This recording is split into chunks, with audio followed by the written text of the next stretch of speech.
In some more news concerning the European Union, Italy has quit China's Belt and Road Initiative.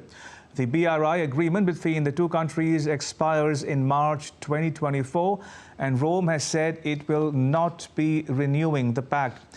In 2019, Italy became the first and so far the only major Western country to join China's trade and infrastructure program, ignoring warnings from the US that it might let China take control of sensitive technologies. Earlier, Italian Prime Minister Giorgia Meloni, who became the premier last year, said that the BRI project had brought no significant gains to the country.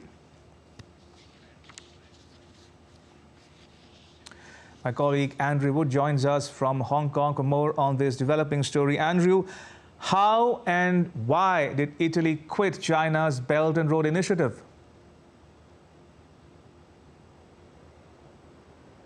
Well, as you just quoted the Prime Minister there would be no significant advantages from it.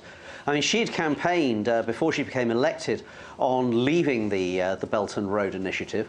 Now, the Belt and Road Initiative is pretty big. It's been going for 10 years.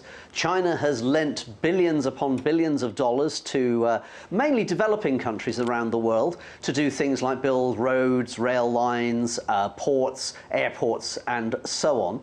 The idea is it lends them the money, and then the country uses that money to pay a Chinese company to build the railway line, the road, or whatever. And there have been criticisms of this, saying that it's a debt trap, that China is deliberately lending too much money. As far as I can tell, Italy hasn't really taken any advantage of the Belt and Road Initiative, and if anything, it's probably suffered as a result of it politically. As you were saying, the Americans warned that if Italy signed up to this and enthusiastically embraced it, then there was a threat to Italy's security. So with a more right-wing Prime Minister, who's perhaps more nationalist, it was not unexpected that this would happen at some point.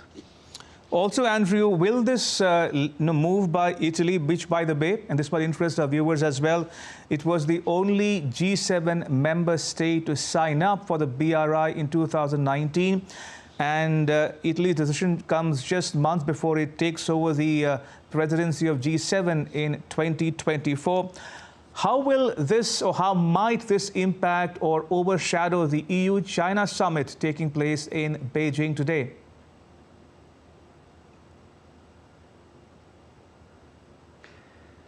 Well, I don't think it will overshadow it. It's certainly a good time to announce it, perhaps, as the world is focused on the European Union's relations with China.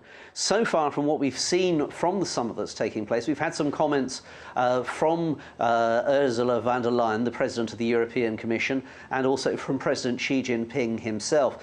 And he is saying that, that the European Union and China need to build strategic mutual trust, and that there should be a consensus on strategic issues as well, which is very nice to say, but the way that perhaps, for example, the European Union is viewing what's going on in Ukraine and the way China views it, very, very different views. I don't think there's going to be any consensus there anytime soon.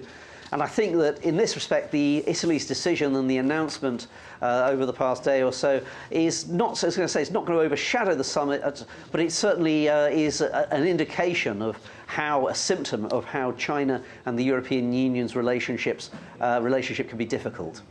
Andrew, thank you for your inputs. That was Andrew Wood reporting from Hong Kong.